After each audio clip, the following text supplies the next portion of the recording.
Hey, Michelle. Hey, Mel. Press the wrong countdown timer, but never mind. Oh, my goodness. Multitasking is a myth, folks. You cannot do things well, multiple things well. I'm talking evidence of that. Anyway, enough of my foibles. Hey, Mel, I wanted to ask you some questions today. Hello, watchers and listeners, but I wanted to ask you some questions today about our latest episode in the Lead to Soar podcast with Molly Beck because I loved it. I loved it for two reasons. I loved it for two reasons because there are two things that I love a lot in life. One is networking, and she talks about networking and her really cool system, and the other one is podcasting, and she's got this really awesome anyway, I'm going to ask you questions about it. So, number one, how did you come about? Well, how did you come across Molly, and how did we get to do an interview? Well, you did an interview with her. Yeah, it's a great question. So, in my mastermind group, there are two women who said a couple of times, they were like, this reach out book is really good. And, Mel, I think you could have written it. I think you should read this book. And they said that, of course, because I'm harping on networking. You and I do that a lot, right? We always say networking is working, and it is. It's critical to your career advancement and success. So, anyhow, I got her book. It's called Reach Out, and I read it and I loved it. And I just decided to do literally what she recommends in the book, which is reach out to her and offer a spot on the podcast. So that's how I came across Molly Beck. And I did which is cool. And I just was listening to it, going, yes, when I listened to obviously the Raw episode. But one of the things that really jumped out at me, and I posted something on social media, I don't know, yesterday, whatever, that says it was she decided to send one email a day and it has changed or transformed her life.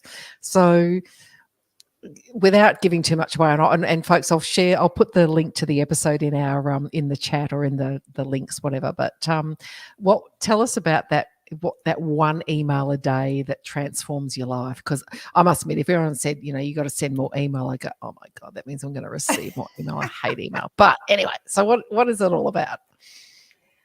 Well, she's talking about sort of this pure networking, pure strategic networking, and kind of like Amal said in the podcast that we were just recording a few moments ago, making a commitment to do the work, making a commitment to your network.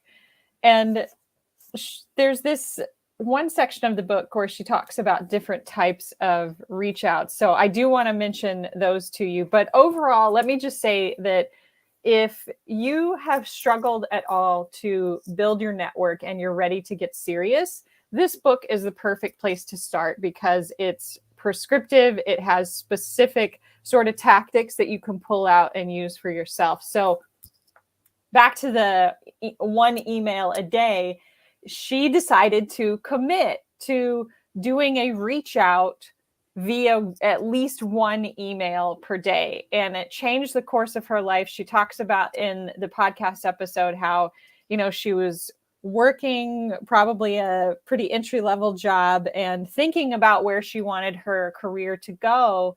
And she met someone that gave her this idea that, a key to my success is going to be the people that I know, because they're going to refer me to things. They're going to pull me into things. They're going to know things that I don't know and help me connect to potential opportunity. So let's talk about the four types of reach outs that she identifies really quickly. She talks about the RO. She calls reach outs RO. So RO, this is someone that you already know from the past, someone you know currently, but not well. You can reach out to someone like that, a loose connection.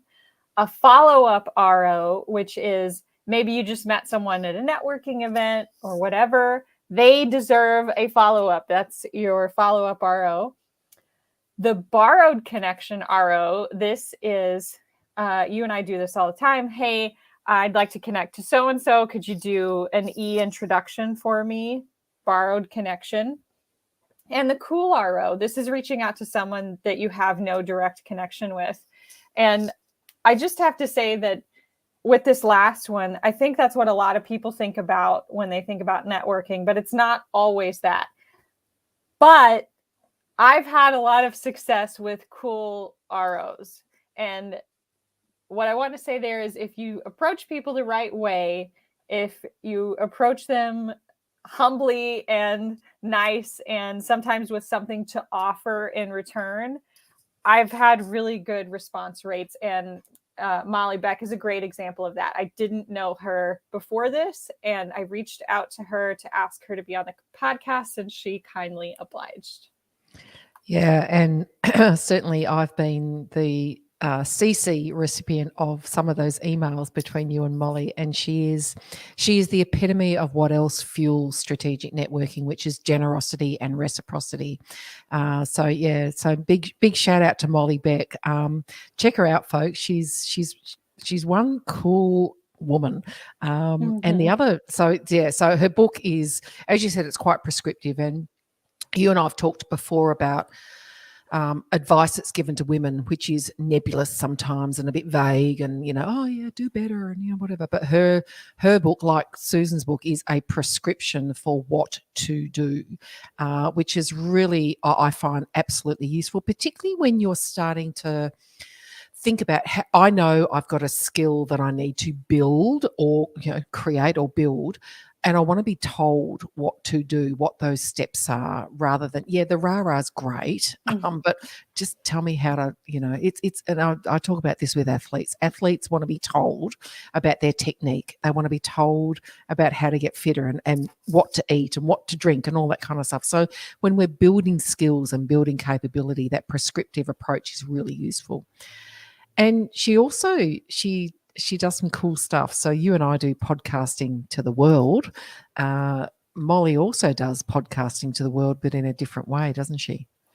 Yeah, so I do want to highlight that Molly is more than an author. So this was published a while ago, maybe 2012, I want to say.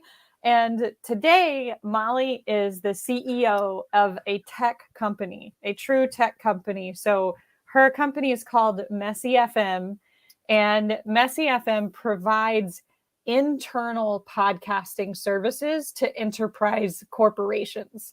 So if you are a big company and you have a need to spread information, spread messages within your team members, or maybe you need to create some visibility for your C-suite or your executives to lower ranks, an internal podcast is a great way to do that because, I even in a smaller company like the one I work for, there's times where you get these emails and it's like, TLDR, sorry. And like for the listeners who are going, what the hell is TLDR? Too long, didn't read. Too long, didn't read, right? Or in my words, if I see an email with a scroll bar, my heart sinks. I go, oh my God. Yeah. You read the first line, you're like, I don't have time for that. Yeah.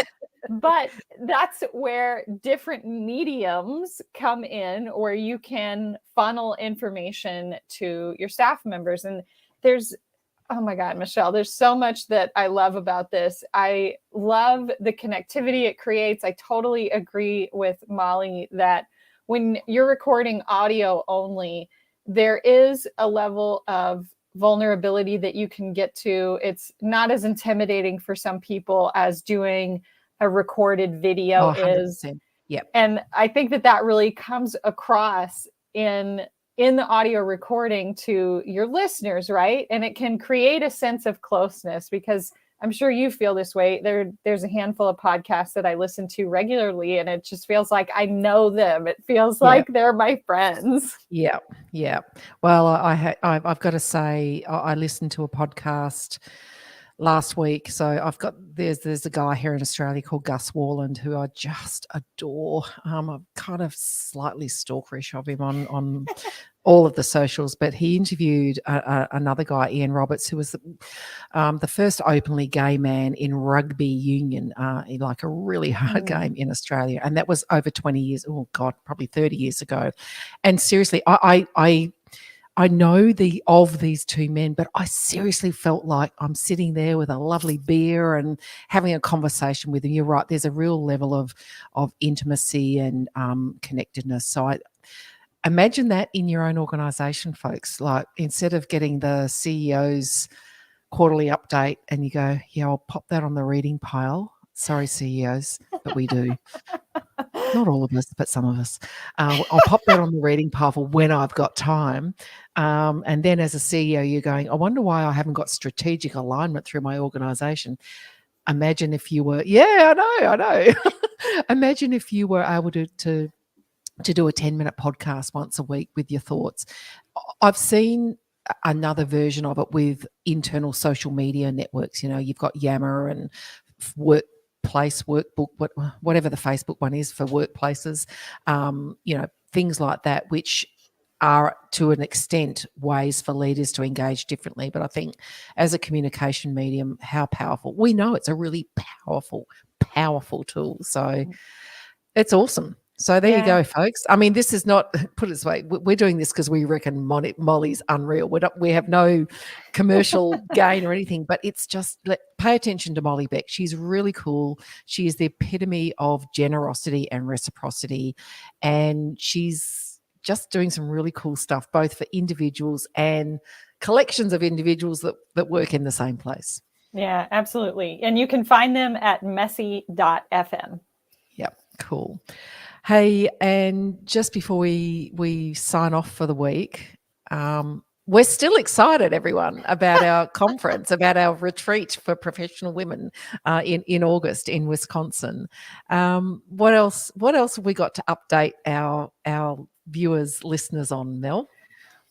Well, we want to tell you that we are fully committed. Everything is signed on the dotted line, and it's going to be facilitated by Michelle Amal Youssef, who is also a co-host inside A Career That Soars. You've probably heard her on the Lead to Soar podcast, and myself. And we promise to deliver an extraordinary workshop for you that will change the way that you can approach your career and perhaps even your life.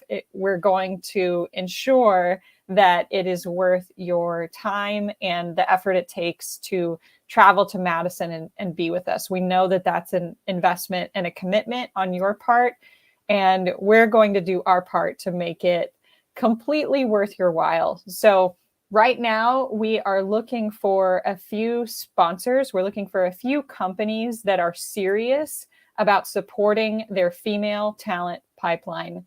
With each sponsorship comes multiple registrations. So if you're a leader in a company that is serious about supporting your female talent pipeline, you can learn more at leadtosoar.com/sponsor. leadtosoar.com/sponsor. And I'm just putting, sorry, Mel, I'm just putting that link in to all of the socials where I can post. And folks, if you want to know more about that, please do reach out to Mel directly. She's she's the convener. She's in charge. She's the brains trust. I'm just going to show up, and do my thing. A very quick plug, though. I agree on the promise. And for any of the women in Australia that have ever been to one of my Get Shit Done retreats, boot camps, think about this is Get Shit Done for 2 days on steroids, man. Like it's me and Amal and Mel, and it's everything, right? So if anyone's in doubt, I wonder if they'll, be any good. Talk to some of my Get Shit Done alumni. There's a lot of them, and they'll tell you it'll be worth it. Absolutely. So once we're ready for individual registrations, of course, we'll be announcing that on all of the A Career That Soars channels. And information is already up on the website at leadtosoar.com/leadership is. So leadership is the title of our workshop. And I think that's a good place for us to wrap today. our three-part definition of leadership, I like to call it the holistic definition of leadership, is leadership is using the greatness in you to achieve and sustain extraordinary outcomes by engaging the greatness in others. Nice way to end. And we're out, folks. Have a great week. See you next week. See you, Mel. Bye.